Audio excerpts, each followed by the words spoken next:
ఈరోజు మన Nizamabad BJP parliament అభ్యర్థిగా ధర్మపురి అరవింద్ అన్న గారిని ప్రకటించినందుకు బీజేపీ అధినాయకత్వానికి ఆర్మూర్ అసెంబ్లీ నియోజకవర్గం తరఫున హృదయపూర్వక ధన్యవాదాలు తెలియజేస్తున్నాం. గతంలో ఏ విధంగానైతే నిజామాబాద్ పార్లమెంట్ ఎలక్షన్లలో ఈ ఆర్మూర్ నియోజకవర్గం నుండి బీజేపీ అభ్యర్థిగా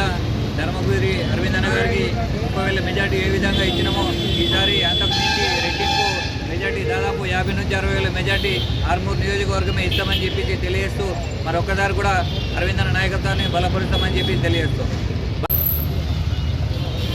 నిజామాబాద్ పార్లమెంటు భారతీయ జనతా పార్టీ అభ్యర్థిగా గౌరవనీయులు హిందుత్వవాది అయినటువంటి ప్రఖండ హిందుత్వవాది అయినటువంటి ఈ యొక్క ఇందూరు ప్రజలకు అన్నగా ప్రేమగా పిలువబడుతున్నటువంటి ధర్మపురి అరవింద్ గారిని మరోసారి ఎంపీ అభ్యర్థిగా ప్రకటించడాన్ని భారతీయ జనతా పార్టీ ఆర్మూర్ అసెంబ్లీ తరఫున ఈ యొక్క రాష్ట్ర శాఖకు మేము ధన్యవాదాలు తెలియజేస్తున్నాం. ఈ యొక్క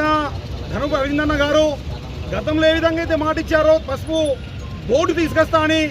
అదేవిధంగా జిల్లా అభివృద్ధి కోసం ఆర్ఓవి పనులను ముందర తీసుకొచ్చి ఏ విధంగా అభివృద్ధి చేశాడో ఈ యొక్క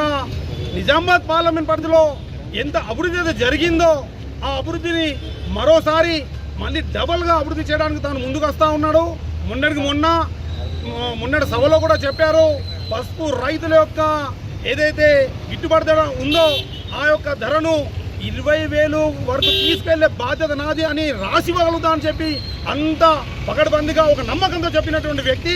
అభివృద్ధి విషయంలో కూడా తను ముందుంటాడని మేము కోరుకుంటూ రాబోయే గతంలో ఏదైతే ఎలక్షన్స్లో నిజామాబాద్ పార్లమెంట్లో ఉన్నటువంటి ప్రజలు ఎంత మెజార్టీతో గెలిపించారో దానికి డబల్ మెజార్టీ తీసుకొచ్చి మనమందరం కూడా మన యొక్క అరవింద్ అన్ననే కాదు ఈ దేశానికి నరేంద్ర మోడీ యొక్క నాయకత్వం కూడా అవసరం ఉందని చెప్పి మనమందరం చాటి చెప్పాలని తెలియజేస్తాం.